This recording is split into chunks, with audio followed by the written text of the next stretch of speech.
Hello, xin chào các bạn đã quay trở lại với review 5 phút.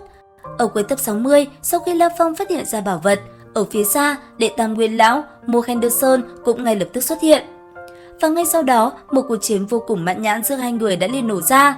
Thế nhưng, cũng đang trong lúc hai người đang tranh đoạt bảo vật, nhân cơ hội đó, một con địa long đã phóng tới và đớp lấy món bảo vật kia.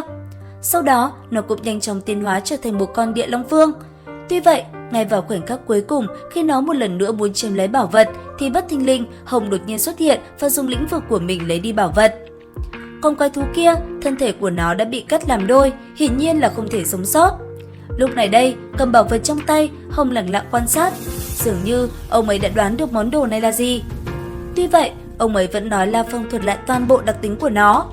Cuối cùng, sau khi nghe La Phong nói qua một lượt, đột nhiên một vài người hô lớn. Thì ra, đây lại chính là Mộc Nha Tinh, bảo vật vô cùng quý giá trong vũ trụ. Và ngay khi mọi người vừa mới phát hiện ra bảo vật, ở phía xa, Lôi Thần rất nhanh cũng đã xuất hiện, sau đó đi tới bên cạnh Hồng ấy. Tiếp theo, hai người cũng liền phân tích món bảo vật này.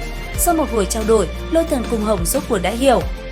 Thì ra, con xúc thủ thú lúc trước tăng trưởng nhanh tới vậy, thì ra là nó đã ăn Mộc Nha Tinh và nhanh chóng trở thành thú hoàng. Nếu nói như vậy, rõ ràng ở nơi đây còn rất nhiều Mộc Nha Tinh nữa. Bởi vậy, rất nhanh mà các thế lực đã ngay lập tức chia nhau ra tìm kiếm. Tiếp theo đây chính là cuộc chiến giữa các quốc gia và hai võ quán. Hiển nhiên sẽ là một trận chiến rất khốc liệt.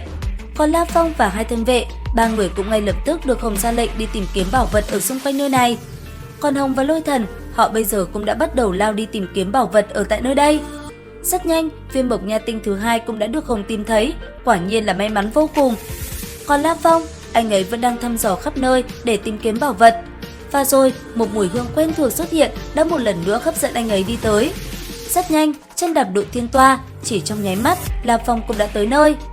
Thế nhưng lúc này, ngay khi vừa đi tới, trước mắt anh ấy đột nhiên lại xuất hiện một chiến thần đang bị tấn công. Thân thể của anh ta lúc này đã bị đối phương xuyên thủng, hiển nhiên là rất thảm hại. Có thể nói, cuộc chiến tranh giành của đám người kia là hết sức khốc liệt. Rất nhanh, đã có một bên đoạt được viên Mộc Nha Tinh đó và mau chóng rời đi khỏi nơi này. Lúc này đây, La Phong nghi ngờ rất có thể đây là một cái bẫy của ai đó. Họ muốn dùng Mộc Nha Tinh để dụ dỗ tất cả cường giả trên địa cầu tập hợp. Sau đó, cho mọi người đánh chén chán chê, bọn họ sẽ quăng một mẻ lưới tiêu diệt tất cả. Tuy vậy, nhanh chóng bỏ lại suy nghĩ ấy, La Phong cùng hai thân vệ rất nhanh cũng đã lao đi để tìm kiếm bảo vật.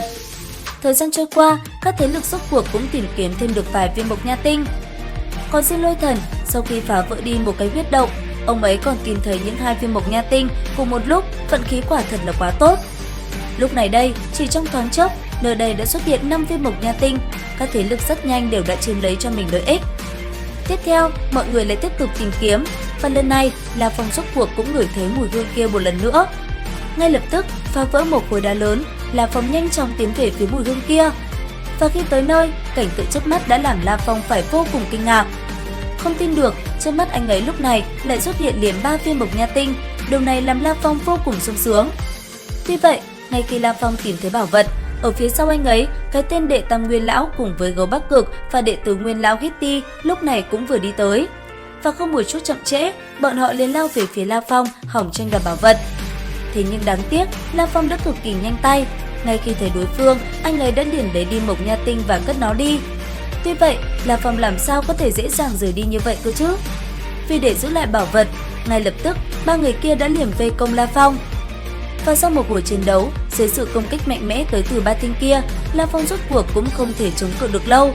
Thân thể anh ấy lúc này đã bị đóng băng và không thể nhúc nhích. Mang theo ánh mắt căm hận, anh ấy nhìn chăm chăm về phía ba tên kia. Đến đây thì hết tập 61 Thôn Phệ Tinh Không. Xin chào và hẹn gặp lại các bạn ở những video tiếp theo.